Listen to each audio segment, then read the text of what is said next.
All right, good evening, everyone. Tonight we are chatting with Anthony Holter, founder and lead investigator of Expedition Paranormal, based out of New Hampshire. He is a paranormal author, ordained minister, demonologist, and also a cryptozoologist. So stay tuned. We've got a lots to talk about tonight on Unraveling the Darkness.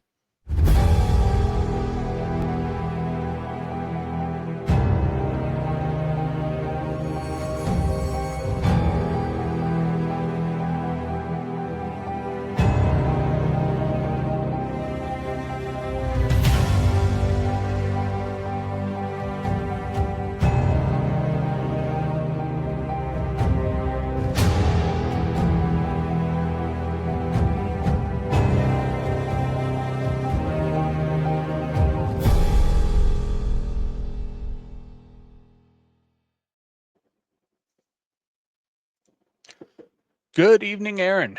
Good evening. How are you doing tonight? Doing good, man. How about you? I am doing all right. Getting anxious for our trip next week. We have a trip. We turned a personal trip that Gene and I were going to take into a team trip, and we're headed out to Gettysburg, Pennsylvania. Dude, I cannot wait. We have so much stuff planned for when we're out there, and Yeah. some ghost tours, and got a couple experiments we're going to try, and yeah, it'll be good. Yep. I am excited to get out there, and I've been out there before, but I'm excited to see y'all out there and check it out. It's such a cool place. Yeah, like I was born on the East Coast, but I don't think I've ever been to Gettysburg. So yeah, I'm really looking forward to it. And Des has never been out east, so yeah, it'll be good. Yep. All right, so tonight we have Anthony Holter from Expedition Paranormal out of New Hampshire. Yeah, I think it should be a good night. Usually, no, I don't think we've had a bad night yet. So Not yet. All right, let's bring him in. Hey Anthony, how we doing, man? Hello, Jason. I'm doing good. How are you? Good, good. Thank you. Good. Thanks for joining us tonight. Yeah, absolutely. So I you wanna. are the. Oh, sorry. Go ahead. Oh, I was gonna say I actually wanted to chime in real quick. I heard your Gettysburg trip. I haven't been yet, and that's like absolutely on my bucket list. Are you guys going around the time that Annabelle actually is supposed to be out there? We're not. Yeah, we're No. going out for the week of 4th of July. Oh, okay. Oh, nice. That's still gonna yeah, be super fun regardless. yeah. Annabelle's going to be there like the next weekend, and then the Mm, big Gettysburg Bash. yep, The that's right. paranormal convention is at the last weekend. So Nice. One yeah, day we will get to see Annabelle, though. That would be that's kind of Right. one of my bucket list things, is just to be able to go check out Annabelle.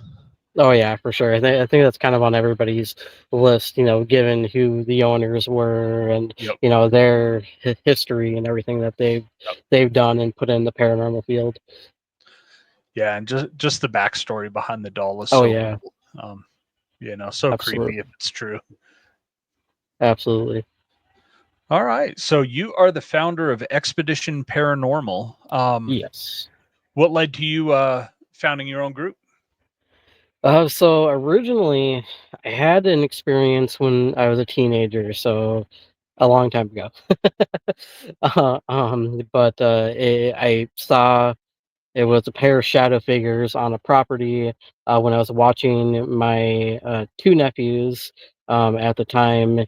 And it was just something, you see big black mass, you don't really understand it. You think it's out of the corner of your eye. But regardless, you still really just don't understand it. And so I was like freaking out because the mask went up the stairs to my nephew's room when they were sleeping. And I was like, okay, obviously, as an uncle, like I gotta check it out. I gotta protect the kids.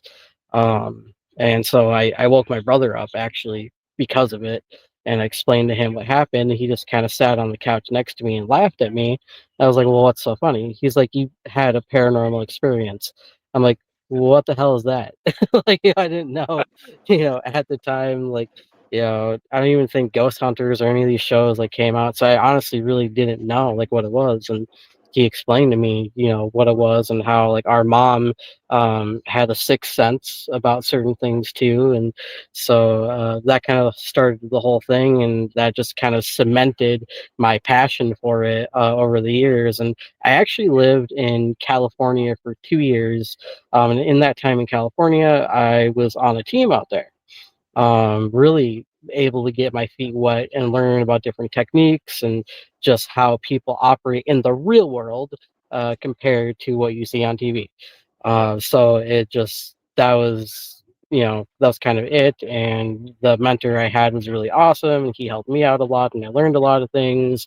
And so eventually it came time I had to move back to Minnesota because my mom was sick. And then after she passed a couple years ago is when I came out to New Hampshire.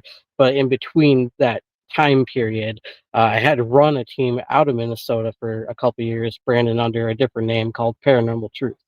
And it was a bunch of coworkers. I was an assistant manager at Wendy's at that time. I'd been at Wendy's for 11 years.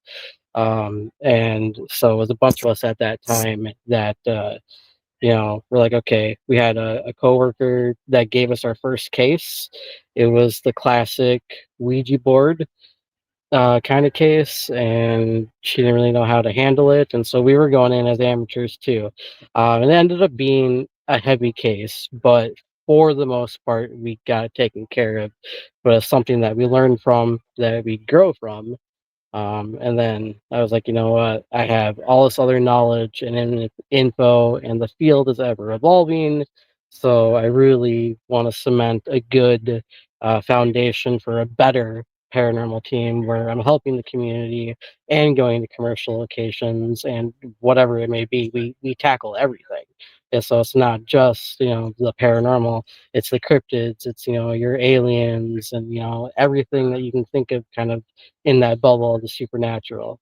So that's kind of how Expedition Paranormal came to be where it's at today. Nice. So, Hmm. what would you consider one of your more impactful cases that you've investigated? Oh boy. Honestly, the case I do go back to is that first case that my coworker presented me with, because it's the same notion. It's the same thing that you hear a lot, that, when people are experiencing potential, we'll say supernatural distress, that other people don't believe them. And because I so openly talk about the supernatural and the paranormal, and I was talking about it at work because people were fascinated by it, she felt comfortable coming to me, and it was one of those cases where at the end of the day it affected everybody. I spent probably no, don't judge me for this. I spent probably about 2 weeks laying on the love seat by my mom downstairs because of like the paranoia and the Mm, feelings and just this heaviness that I felt after the case. Honestly, though, I feel that the tiger's eye that I had with me, that my friend gave to me, is actually what protected me from getting a big brunt compared to the rest of what my other team members got. But it's one of those cases that's so heavily cemented in my brain because I still feel bad to this day for how it affected the other people that were with me. They were my responsibility. And so I still am friends with them. Like, we talk about it every now and then. That, like, we don't harbor any ill will.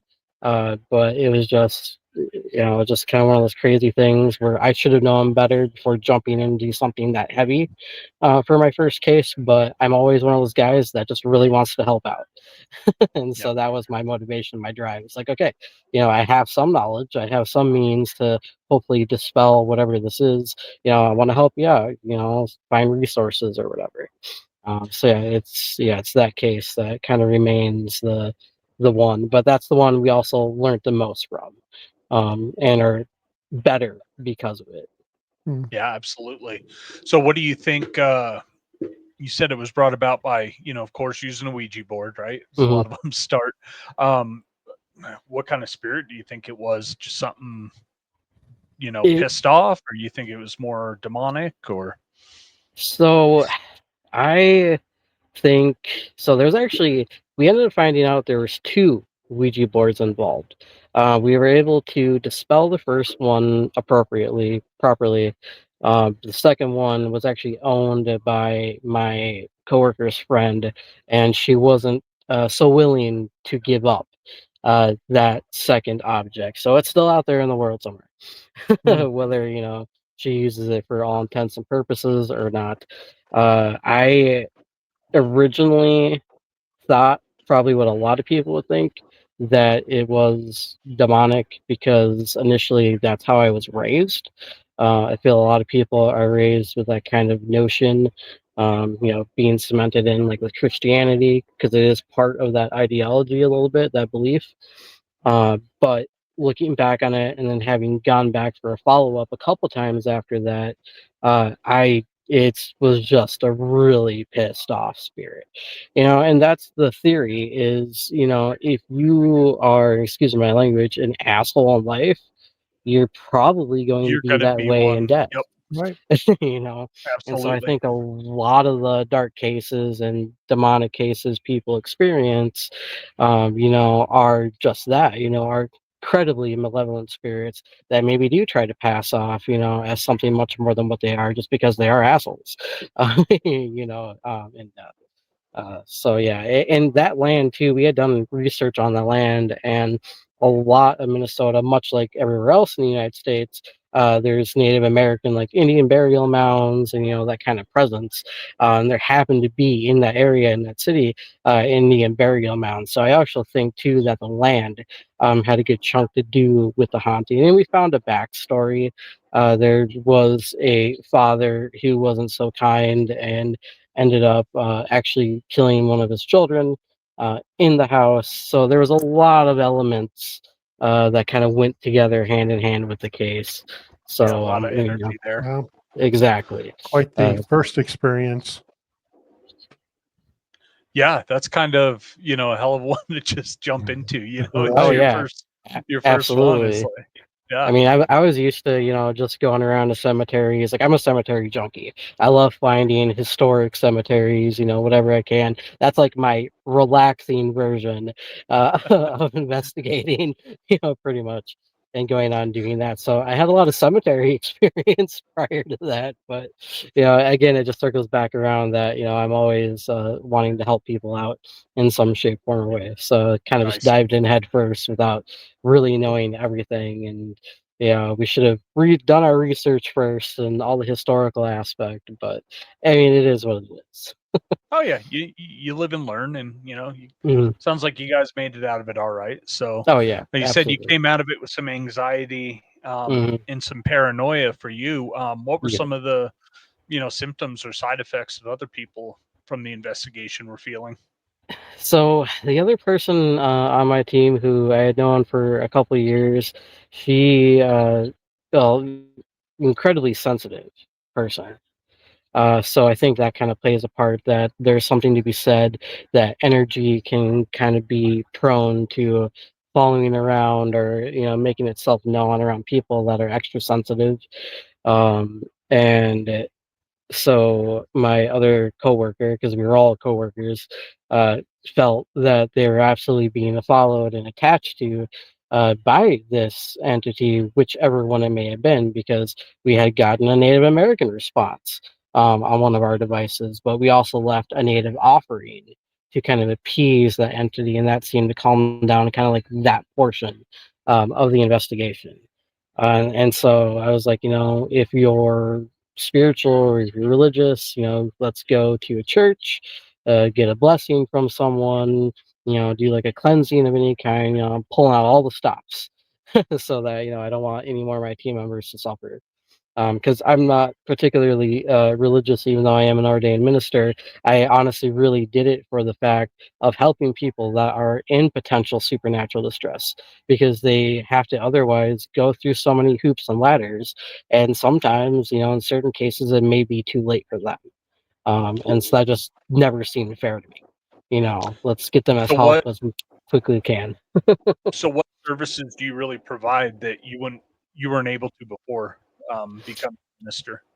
Right. So before, I had really zero qualifications for any type of blessings in general. And so my ordination is all denominations, everything from even like paganism to Buddhism, Hinduism, Wiccan, so forth, so on, Christianity, everything. And be at the fact, literally statistically, most of my clients are Christian. I was like, I'm not going to use, I'm a practicing Norse pagan, my own way. I'm an eclectic spiritualist. So I take a lot of things from different paths and kind of make it into my own.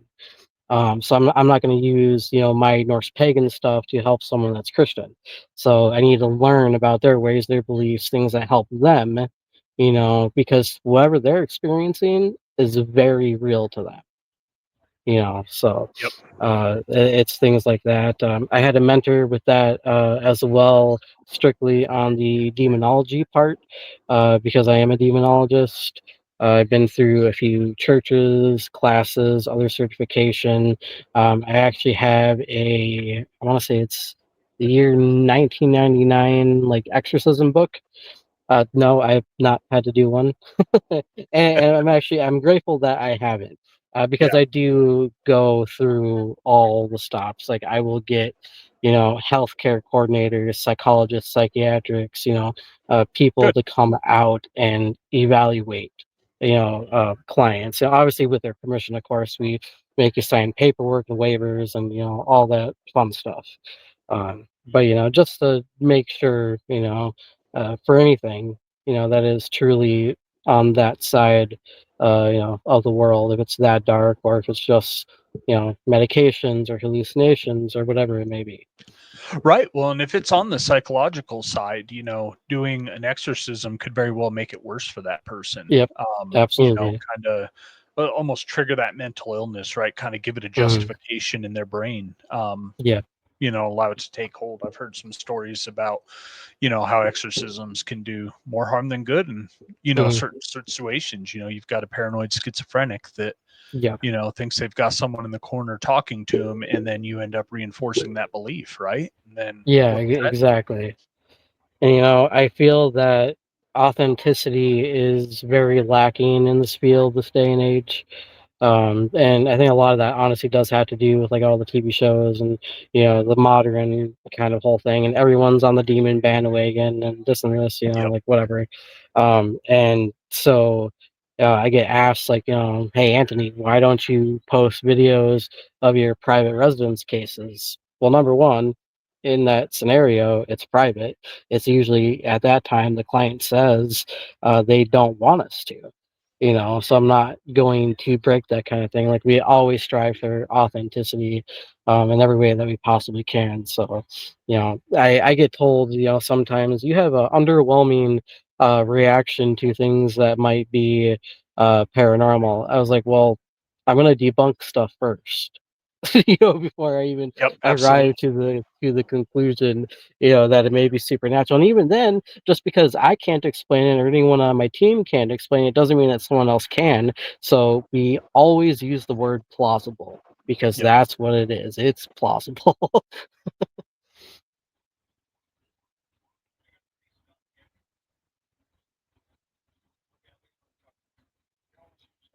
You got muted out there. Oh, there we go. Yeah, my soundboard's going a little wonky. Thanks. But yeah, it kind of comes back to what you were saying is especially with the TV shows, right? It's really easy to kind of get that interest in the paranormal now, and then Hmm. the barrier to entry is so low. Yep. Anymore. I mean, you just you've got your cell phone, right? You've got a Galaxy or a iPhone, and Hmm. you download some apps, and away you go, right? And Right. there's no obviously no credentialing or certifications, right? And it's Hmm. kind of learn as you go, and people really have to I guess just trust who they have coming in to investigate. And Yep. you know an investigation in a home is a very can be very vulnerable for people. Hmm. Oh yeah, So absolutely. I totally get not publishing videos on that. I mean, they're allowing you into their home to deal with something that is possibly terrifying them and their family, Hmm. right? Why do they want that going on YouTube? Oh yeah, absolutely. And again, it goes back to the fact that I have so much paperwork that I give, clients for those because there are people, not even necessarily like residences, but commercial locations, especially don't mind if you do like a YouTube show or whatever, Yep. do an episode, and we do have our Expedition Paranormal like YouTube show, which will be coming out later this year, early next year. We're going through between filming stuff right now just because we Nice. actually have a lot of uptake in the private residence cases. But there are some people like, hey, I don't care if you want to use this for educational purposes, so like we make them sign stuff because it covers our butts, it covers Yep. them, just to have all that to Well, and be you on the want safe that side. trust there. Yeah. Oh You yeah, you don't want to be labeled as someone that, just publishes everything, whether, right, someone likes it or not. exactly. That'll just take your credibility. Mhm. And then, how is it out there in New Hampshire as far as like the saturation of investigators? There is definitely saturation. So compared to being in Minnesota, which you can find people for sure in Minnesota, you just have to look, you have to network, and put in the effort. But out here, even like when we came over the threshold, so we landed in Boston and then drove like the 45 minutes to the area that we're in, Nashville, one of the biggest cities in New Hampshire, and uh, you can feel that energy change because the East Coast is so much older Yes, it is. than like the Midwest, and there's so much more history to it, and like there's a lot of locations, and there's definitely a lot more investigators. Now, the good thing about my experience with running into a lot of these other people is that actually a lot of them want to collaborate, which is cool. I'm all fine and dandy and happy for that. I've been burned a few times by some other teams, and so I will put like little copyright things on like all my photos, audio, whatever that I send out there. And but I have since opened up again to teams that I feel like I can trust. There's a couple out there that I'm trying to collaborate with now for a couple later in the summer locations where these teams have been there 10, 15 times, and Expedition Paranormal has not. And so I'm always about sharing the spotlight and stuff with other teams. Yeah, So absolutely. Yeah, we've got an event coming up in August, I believe, where we've invited, a big handful of paranormal groups, that are within, like a 3 or 4 hour radius of us. mhm, Get together. It's going to be, I think, an 8 hour event. mm, Um, this 3-story building that we have access to. And yeah, just get people in, get them networking, get them talking, trading stories and techniques. And then, mhm. hopefully get them, broken up into groups and yeah, start investigating together in different parts of the building. It should be a lot of fun. Oh yeah, absolutely. That sounds a lot of fun, and that's why I like to network too. Is there's not really necessarily one right way to investigate. Everybody has their own techniques.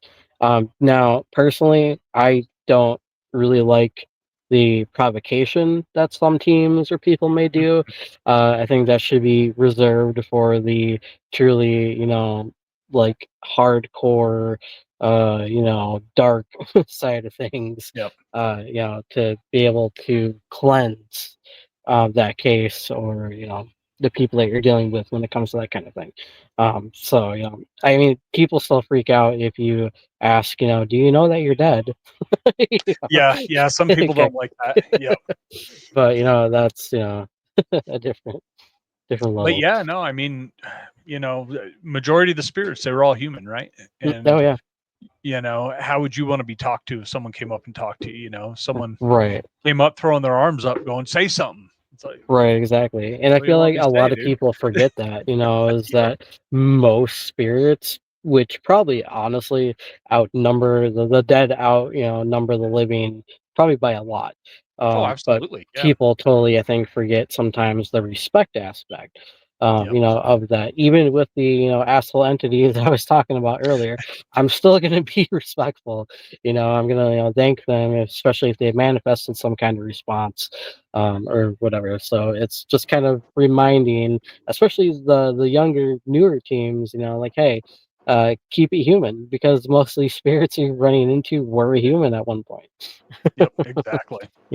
Have the mannerisms. So yeah, so I mean, sorry, I lost it. So you seem to have a lot of passion for this, and just like any other person in the paranormal, it's always seems to be, oh, okay, I enjoy doing this. What can I completely saturate my life with? And you decided to write a book on top of managing this Yes. team and doing investigations. What led to you deciding to write a book? Honestly, it was kind of a spur of the moment thing. Like, obviously, I know there's thousands of books out there. Whatever. I'm not looking to be like an, A-list author or anything, but I felt like, I had enough information and knowledge at that time to put my 2 cents in. And, it goes back to the fact that I think people are so honed in on the TV shows that they're not really getting presented with maybe a realistic perspective of actually investigating. And so that's why I started to write tips from the other side. It's a short book. It's like 70 pages. I have it for really cheap on Amazon and eBack or an ebook and paperback.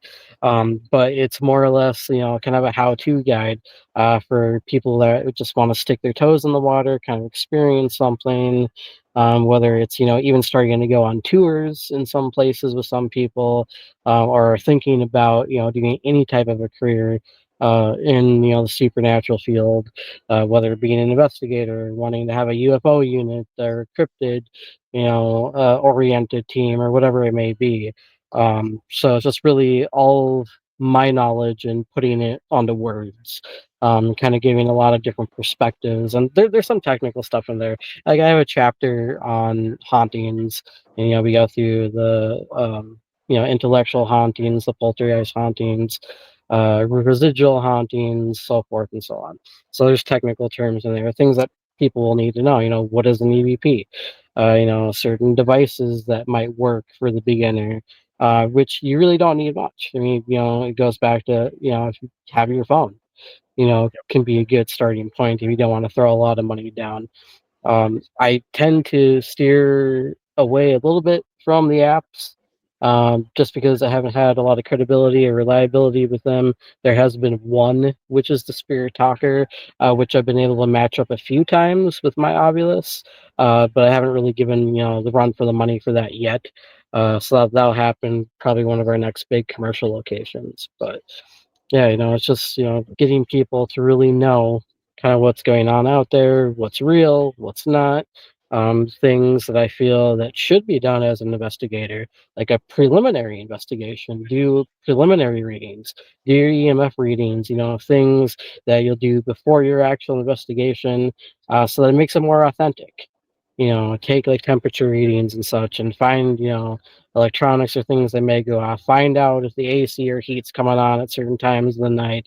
I mean, I've even gone as far as finding out, times of trains coming through on some locations, because there's a couple theories behind that. One, it can be noisy as heck in the background, but two, a train gives off a lot of energy, and Hmm. so that will that enhance Yep. activity or manifest responses, and that kind of thing. So yeah, I dive in a lot of that stuff in the book about that. Just here's a little bit of a guide. You follow it if you want to. You don't have to. Do your research. you know. Always network and talk to other people, get all the different perspectives so you can formulate your own opinion. Yep. Yeah, I think those types of books are great because, like we were talking about, the barrier to entry is pretty much zero. Hmm. You can watch a TV show, and then you think you've learned the techniques, and then you Right. go out, and then that leads into the people that may be disrespectful because Right. it's easy to depersonalize, right? When you're talking to an empty room in the dark, Hmm. it can be really easy to forget that you're talking to someone or something that used to be human. Yep. Um, Absolutely. and I think that's where some of this, disrespect and antagonizing comes in. Is Hmm. just, yeah, it's real easy to, kind of get sidetracked or I mean, you know. yeah, I think too, it's like a boredom tactic, in a manner of speaking, because people will be like in an empty room, in a dark, empty room by themselves, and they're really not sure how to interact or like what questions to ask. And I have a chapter on that too. Like, here's some basic questions you can ask, if you're doing like an EVP session or if you want to do an introduction to whatever potential entity that's there. And I think people just get bored sometimes and don't have the patience, and so they start, to kind of act out a little bit, and Mhm. you Yeah. know, they Yeah, I don't that's always the laugh expect. too because I kind of think that, okay, has it been quiet long enough that, you kind of got the chicken of the group that's like, oh, okay, well, nothing's happened. And I can say, oh, yeah, you ain't got nothing on me, man. You're not going to scare me because nothing's going on. And then something happens and they take Right. off. But Exactly.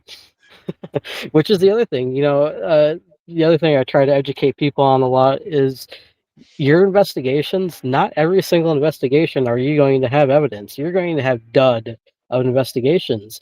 And we did. When I was on the team in California for that time, we went to up north in California to a place called Moke Hill, because I can't ever pronounce the whole actual name of that city. It's like some native name, and I would butcher it. But it was to the Hotel Leger, which actually, even though I'm not a fan of Ghost Adventures, they did an episode there. People are really nice. The management's really nice. They were closed a couple days a week, so we took an opportunity, and it was quiet. You could hear like a pin drop, like nothing happened. But after we started to review the evidence, there was all kinds of stuff in the background. And so you have those moments where some of those investigations are going to be duds, and it happens. There's no on or off switch for the spirits. If they want to make themselves known, they will. If they don't, they won't. Yeah, that's the one thing, we do some events, and that's the one thing that I try to let everyone know at the beginning is like, hey, the spirits are going to do what they're going to do. We Mm. can't make them do anything. And what you see on TV, that 43 minutes is over, 3 to 5 days. yeah, Oh yeah, We're absolutely. spending 6 hours in here and we're going to hope that we get one thing, you Right, know? exactly. Yep. Yep. So, I'd like Anthony, you to, did mention to us before the show that you were in the works of a second book as well. Yes. Can you talk about that a little bit? Yeah, so the second book I'm working on is called Mysteries of the Wild, North American Cryptids. Specifically, I feel that cryptids don't get a lot of love as much as they deserve. They are a fascinating complexity of a pseudoscience that is out there. Everyone has like their scary stories, their campfire tales, whatever it may be, a scene, creatures in the woods, or even in the water, depending. And so I decided, instead of tackling the whole entire world, that I would start with the United States and just kind of go in order of the states. List mostly some of the cryptids that you don't hear about, as opposed to your typical Sasquatch, Wendigo, so forth. So it's a little bit of a tedious project trying to find information, going from my own experiences as well, talking to a lot of people, because there aren't so many cryptid groups out there. I mean, you can find them, but you have to dig a little bit, to try to get yeah, above the top secret. information. That site above top secret, they had a great cryptozoology section. Mm. And that site just went down like a few months ago and just never Oh, Oh, came back jeez. up. I was really bummed by it. Yeah, that was kind of one of my, middle of the night. Okay, let's find 3 or 4 rabbit holes to dive down because I can't Right. sleep. Right. Exactly. And too often, too, as well, the UFOs will get roped into the cryptids, which is fine. And there's nothing wrong with that, because depending on your belief of UFOs, extraterrestrials, that can totally fall into the category of cryptids. But Android just released the Enigma app, where it's all people that are having all kinds of experiences with drones or UFOs or something unusual. They'll go and post, and that's actually kind of fascinating to kind of zoom in on the map and see if your local area has a bunch of reported sightings. I wish I was set up to screen share my phone right now because yeah, that Enigma app is Mm, absolutely amazing. right. Yeah, I shows am you not it surprised even that you have it. flashes. What's that? That does not surprise me that you have it. Yeah, of course I've got it. But yeah, I mean, you can go to a location and it'll have like a flashing bubble if there's new Yep, reports. exactly. And I they always put drop and don't notifications numerous on sources. Yeah. Yep. because that's like my rabbit hole that I like to go down when it's not, like watching podcast or YouTube, Mr. Ballin YouTube episodes. Oh yeah. Yep. Mr. um, Ballin. But yeah, that's one of my rabbit holes. I've been fascinated by that too. Though, to truth be told, UFOs are, I feel, much harder to investigate than Absolutely. Yeah. anything cryptid wise or paranormal. But I've always had a fascination with space in general, which has kind of like led to that. With so many stars and galaxies and planets out there, Yep. you gotta think maybe there's something out there. Did Right. you ever go down and do any research on the when that the New Jersey UFOs were going on? So I heard about it, and so one of the TV shows that I actually follow, because I'm biased because they're from Minnesota, which I think is great, is Project Fear, and they did a whole segment They on did. the Yep. New Yeah. Jersey like drones and all that, and so I was like, oh dang, like we're so close, in the area. And that's when I Yep. started, trying to look on the Enigma app and all that, and looking. Actually, Nashua has quite a few reported sightings for unusual things. Mostly from what I get, it looks like drones, so not entirely unusual, but still something. I eventually want to have like a UFO unit, just to kind of go out there, take some telescopes and look at a flight radar tracker map, figure out, anything that's going on, out in the skies and see if it's something different. Yeah, I've thought about setting up an all sky camera. And then they've got that software. I can't remember the name of it, but it's this camera setup, and basically, it shoots a 360 of the sky, right? Like an all sky Hmm. camera. Right. But it's got a database of different light patterns, and it uses AI to, scan, and when it sees, certain movement by lights, it'll actually tell you, oh, well, that actually looks like it's a 747, right? Because Right. it'll do the measurements, or oh, that's a satellite. And if you have it hooked to internet data, it'll tell you the satellite was, due to come by, or the famous SpaceX stuff, right? Mm, Yeah, yeah, exactly. which God, Yeah, those and I those are mean, all over now. Of, oh, I just oh saw, yeah. 14 UFOs, and it's like, no, sorry, Right. that's Starlink. Right, Yeah. yeah, exactly.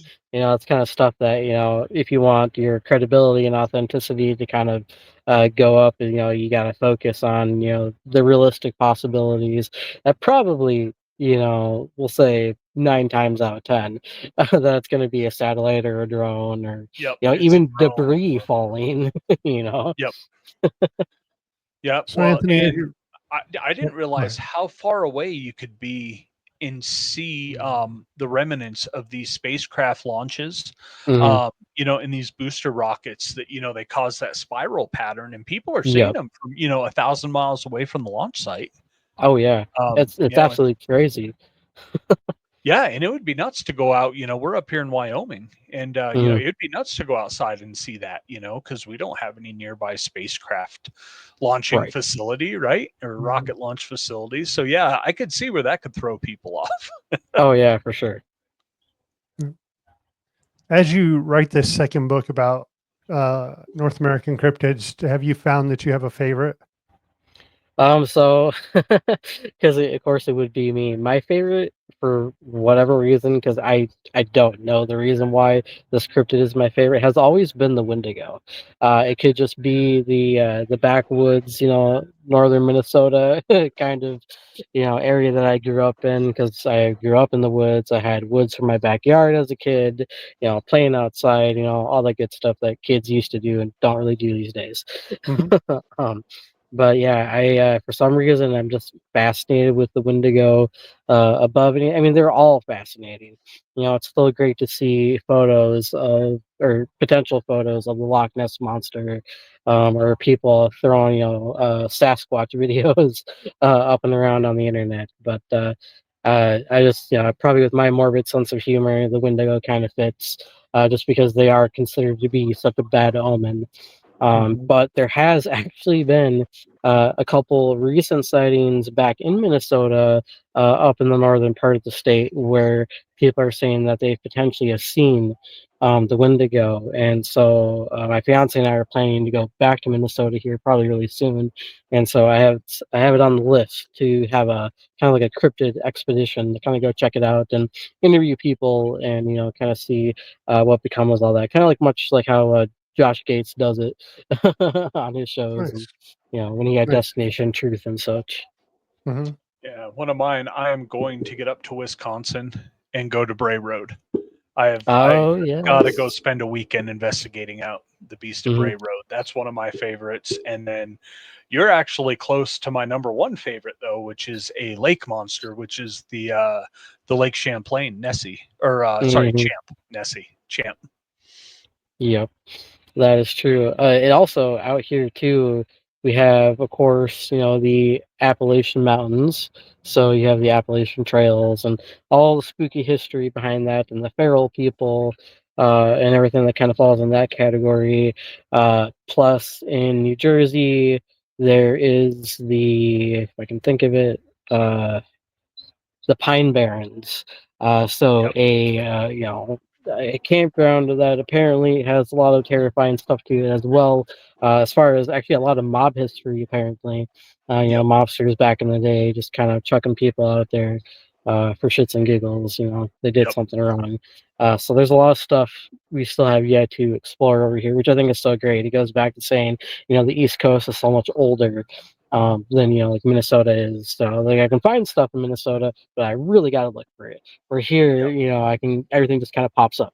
We have even like the Lizzie Borden house, in Mass, not far away, and New Jersey and Penn State Penitentiary, and all these other places.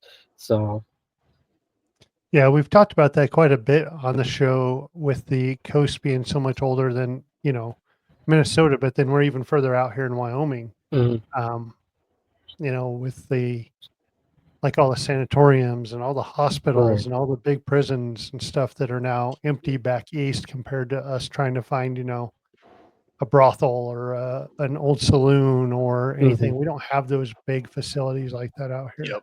Right. So, Yeah.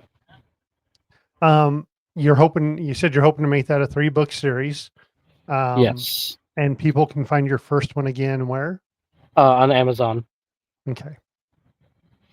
Yeah, so I pretty much set everything up so that anyone actually worldwide can go get that book from their Amazon market on there. Again, as I was telling Jason earlier, I'm not looking to be, a famous author or anything like that. Just putting my 2 cents into the world. So my book is actually really cheap. My cousin actually was the first one to buy it, and she was all excited. And she's like, "I want your autograph." So Nice. Yeah, I that's was all like, "Why right not?" though. But I mean, I do plan to have get some like author copies. See if I can book out like one of our local libraries and do like a reading, or just have people come and buy it if they want to, and something like that. But it's not high up on my bucket list right now. Right. Right. Anything that you would like to let everyone know that's watching? Anything that we haven't covered that you'd like them to know? So I actually just posted something new, a little bit of a hint on our Facebook page. It was a little bit of the XP logo in the background, kind of with a haunted background, and it covered up some wording on it. It'll be a second thing that I've done because I did this when my team was rebranded under Spectre Paranormal. But it is, I can officially say now that I am releasing a paranormal rock album. So it's going to be songs all geared toward, the supernatural and paranormal. There's going to be the Expedition Paranormal theme song on there, created by a bunch of people that I've known, gotten to talk to with that, which is great because when I go to like conventions and I have a booth and I give, a talk or whatever, I like to have a little bit of the background music. So it was just some fun little project, but that's going to be available on Spotify soon. Oh, very Nice. cool. All right, let us Uh, know when that comes out, and Yeah, yeah. we'll post it on the page. Quite absolutely. the all around. Um, can't find the word. but well-rounded person there, music and Arthur and It just demonologist. it never And stops. When you have such a passion, as I do when it comes to this kind of field, every day you're learning. My whole library is full of all kinds of books. Between elementals and fairies, to I just finished actually reading Ed and Lorraine Warren's demonologist book about one of their cases. There's so much to constantly learn, and that's what I think is one of the greatest feats of the field, is the learning curve, and that there is really no right or wrong way to do stuff. There's really, there's more than one answer. I don't think we'll ever truly know. I think that the paranormal will always be kind of like a pseudoscience in a manner of speaking, but it's a good field to be in for sure. yeah, something where there's no experts and we do get to learn stuff every day, it seems. Exactly, absolutely. Yeah. Any questions for us? No, I think we got everything covered. And when did you guys say you were coming out here for Gettysburg? We're heading out that way next week, so we'll be out there starting Tuesday. Right. So we'll have to definitely try at some point in the future to collaborate, like some event of some kind. Whether we plan to come out to the West Coast here eventually in the next like year or so. So we should absolutely stay in touch and figure something out. I'd love to work with you guys. You guys seem really freaking cool. So Yeah, No, likewise, man. It'd be great to collab on something. yeah, Jason does like to usually offer up, everyone we've talked to, we definitely want to, we've talked about this for weeks where it's like, we need to take like a month or two off of work and make this big road trip. Because Yep. most of our guests have been from the West Coast or down Right. south. And it's like, we just need to go investigate with everybody. Right. Yeah, absolutely. And, Yeah. you ever make it out this way, we always have somewhere that we can get into. Yep, absolutely. Absolutely. It sounds like a plan. Well, Anthony, it's been great having you on tonight. We will again show your Facebook page and that link. You can go get his book at Amazon. And any questions, Jason, for him?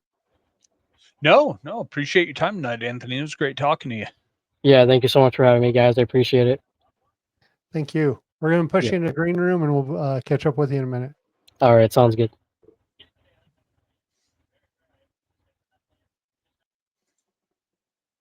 Oh, another great interview with another Yeah, great so person. accomplished, man. I love meeting these people that are just go, go, go, and always trying to do something to contribute to the field, which is just awesome. Yeah. Yeah, I know we always talk like what are we going to do with our copious amounts of free time, right? It seems like that's what we were talking about when you had to step away for a moment. Was that it seems like these investigators that are passionate about what they do, it's like we always find one more thing, One more thing. We never to have free squeeze in. time, right? Yep, exactly. Yeah. Well, throwing that album in at the last, right at the last Yeah, announcing his paranormal album, like that takes up quite a bit of time, that takes up time. That's not just something you can throw together. Right, right. So another great night, another great guest. Next week we will try to come to you probably live on the Unraveling page or on the WoW page. We will not have a show like this. Who knows? We could be in a battlefield. Yep. I think we'll do a live, but just with flying out there, it'd be not quite set up yet to bring all our podcasting gear with us. So right. So watch at least the WoW page, and we'll do lives throughout our trip. We're going to hit some really cool places. We're going down to DC one day. I have always wanted to see Ford's Theater, and I think everyone else has too. So we're hitting Ford's Theater and Arlington National Cemetery. So yeah, we will have some great places that we'll be coming to you from. all right. Well, stay tuned next week and we'll be sure to go live so you guys can see what we're doing out there. Everyone have a good night. Thanks for watching. Thanks everyone. Unraveling the Darkness would like to thank Horn Paranormal Research and Twinkle Twinkle Little Store for sponsoring our show.